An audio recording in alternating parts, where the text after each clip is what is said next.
Fala pessoal, tudo bem? Richard Erlan aqui no canal do Castelo de Livros, e no vídeo de hoje eu quero falar sobre 5 livros para conservadores.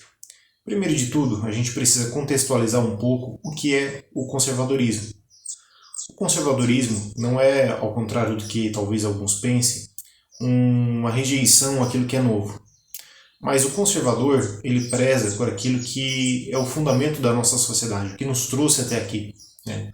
Alguém construiu a estrada para que a gente possa caminhar hoje, né? Para que a gente possa trilhar o caminho.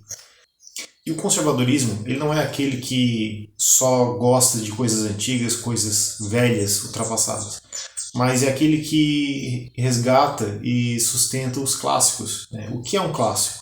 Não é o antigo, não é o velho, né? A gente tem vários livros que são livros antigos, livros que foram escritos há muitos anos, mas que não necessariamente são clássicos. O Dr. Enéas Carneiro dizia que o clássico é aquilo que permanece, aquilo que é eterno. E se a gente pegar algumas obras literárias, a gente vê que são clássicos não porque foram escritos há muitos anos, mas porque foram escritos e permaneceram, né? São citados até hoje no nosso cotidiano, na nossa vida, seja acadêmica, seja em estudos filosóficos, em estudos teológicos, enfim, são aquilo que é citado, aquilo que permanece até os dias de hoje. Então o conservador é aquele que sabe a importância dos fundamentos, a importância daqueles que vieram antes, o resgate da nossa civilização, o resgate da nossa história, o resgate dos heróis do passado, que lutaram e batalharam, que viveram antes de nós e nos propiciaram estarmos aqui hoje. Então, contextualizado, o que é um conservador, o que é o conservadorismo, vamos começar a nossa lista. O primeiro item da minha lista, o primeiro livro que eu recomendo é Cristianismo Puro e Simples, escrito pelo C.S. Lewis, que talvez é um dos meus autores preferidos. O C.S. Lewis já é conhecido por ter escrito As Crônicas de Nárnia, que é um livro de ficção para crianças, para a juventude. E essa obra do Cristianismo Puro e Simples, ele também foi muito conhecido por essa obra, principalmente no meio teológico e conservador. É um livro que ele lançou em 1942, mas reúne as transmissões radiofônicas que ele fez durante a Segunda Guerra Mundial. Ele foi convidado pela BBC para transmitir essas palestras radiofônicas aos soldados durante a guerra. E o C.S. Lewis, como alguns talvez já saibam, ele era um ateu. E no século XX ele ficou conhecido como o maior apologeta cristão, dado a sua convicção, a sua clareza na forma de escrever sobre o cristianismo, na sua defesa da fé. E em Cristianismo Puro e Simples ele fala sobre ética cristã, sobre moral, sobre fé, sobre o que creem os cristãos.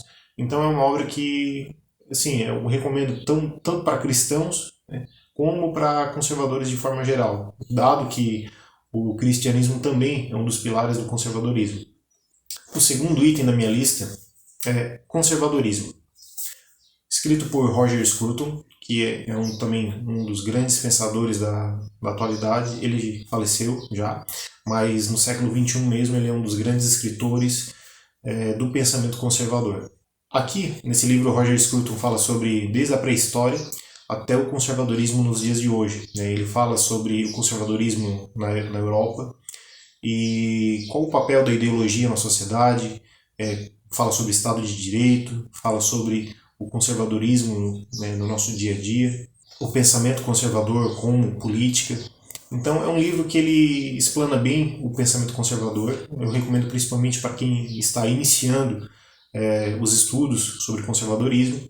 Para quem quer entender mais de forma bem clara, bem simples, é um livro bem fino, não tem muitas páginas amarelas, é um livro de fácil compreensão e leitura rápida.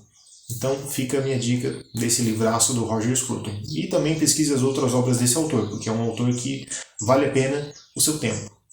O terceiro item dessa lista é Guia Politicamente Incorreto da Filosofia, escrito pelo filósofo Luiz Felipe Pondé. Nesse livro, o Luiz Felipe Pondé trata principalmente sobre o politicamente correto, que é um mal da nossa sociedade hoje. Aqui ele fala sobre diversos temas como sexualidade, romantismo, teologia da libertação, religião. Então ele pega essas perspectivas que o politicamente correto tenta impor à nossa sociedade, ao nosso pensamento hoje, e ele explana o pensamento filosófico, explana a nossa realidade e traz o óbvio. para o leitor.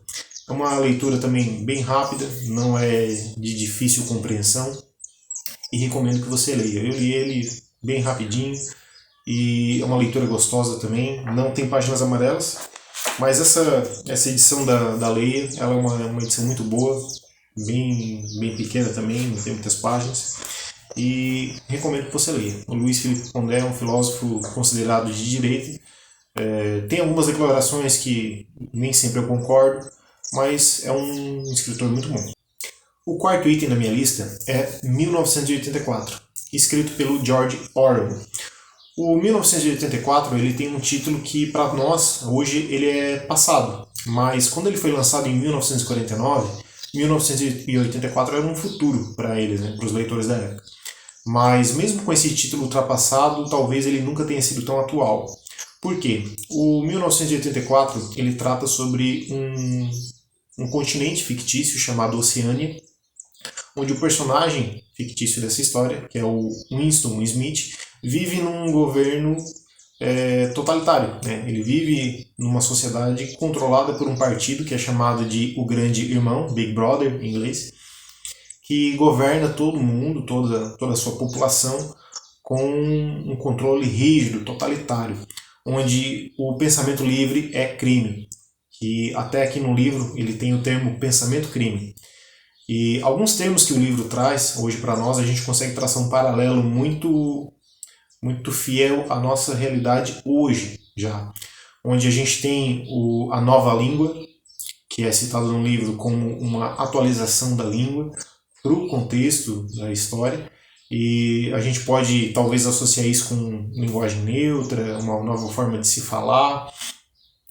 E a gente tem aqui o duplo pensamento, temos aqui o Ministério da Verdade, que é uma repartição do governo, um ministério do governo que determina o que é verdade e o que não é. Então, quem determina o que é fake news, quem determina o que não é. Tudo isso, quando cai na mão do governo, a gente tende a desconfiar. Quem é que pode determinar o que é verdade? Talvez a minha verdade não seja a sua verdade.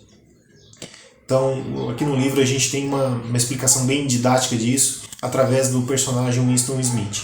Não se sabe se o Winston Smith foi um nome dado pelo autor para talvez homenagear Winston Churchill e Adam Smith, mas o nome Winston Smith ele nos lembra esses dois personagens. Eu recomendo que você leia o 1984 em qualquer época da sua vida. Ele pode servir tanto como uma crítica ao nazismo, fascismo, comunismo, porque ele condena qualquer prática totalitária, qualquer governo totalitário. Então fica a minha dica desse livro. Ele tem outros livros, como A Revolução dos Bichos, que eu também recomendo que você procure. O quinto e último livro dessa lista, ele é um livro escrito pelo filósofo Olavo de Carvalho, que é O Imbecil Coletivo. Eu li esse livro faz pouco tempo e, assim, é um livro que você tem que ler com bastante calma, porque o Olavo ele fala de uma maneira mais rebuscada, mais difícil talvez, para quem não é muito habituado com uma leitura mais séria, que não é tanto de ficção ou tão didática assim. Essa edição que eu tenho, ela é de 2018, mas esse livro foi originalmente publicado em 1996. E o Olavo de Carvalho, ele reuniu notas que ele escreveu de 1992 até 1996 sobre comentários que ele fazia, baseado em notícias, em reportagens que ele via no noticiário brasileiro e internacional, mas principalmente do brasileiro.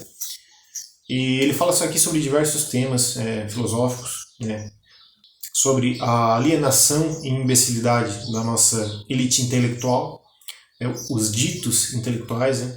E ele pega várias reportagens escritas de forma tendenciosa que retratam uma realidade que nem sempre é a nossa realidade. Mas o Olavo ele traz aqui essa hipocrisia da mídia, ele fala sobre diversos temas aqui como racismo, sobre pensamento homossexual, algumas mentiras que são ditas. Então eu recomendo que você leia com bastante calma, com bastante atenção, tome nota de tudo que você está lendo, busque também os fatos, né, para saber se tudo que ele está falando aqui faz sentido para você, se não faz. Eu recomendo que você pesquise as outras obras do Olavo de Carvalho também. Ele tem várias obras, vários livros publicados, vários vídeos no YouTube, que hoje tem um acesso muito grande à informação e ao conteúdo que ele publica. Então, aqui o resumo desse livro é fazer a gente enxergar o óbvio. E ele pega essa hipocrisia de uma elite, uma dita elite que fica fazendo percepções do mundo a partir de um quarto fechado. Não vive, parecem, né, que não vive na nossa realidade, na mesma realidade, no mesmo país que a gente vive. Então eu recomendo que você leia essa obra. E são 5 dicas de fácil acesso, você consegue achar esses livros de forma fácil na Amazon e em outras livrarias também. E se você tiver mais alguma dica para me passar de algum livro que você talvez considere essencial como pensamento conservador, coloca aqui nos comentários. Se você gostou desse vídeo, deixe seu like, né? Curte, compartilhe esse vídeo com seus amigos, se inscreve no canal, isso me ajuda muito. Coloca nos comentários o que você achou. Muito obrigado. Dá uma olhada nos outros vídeos do canal também, porque tem muito conteúdo legal aqui nesse canal. Muito obrigado, fiquem todos com Deus e até o próximo vídeo.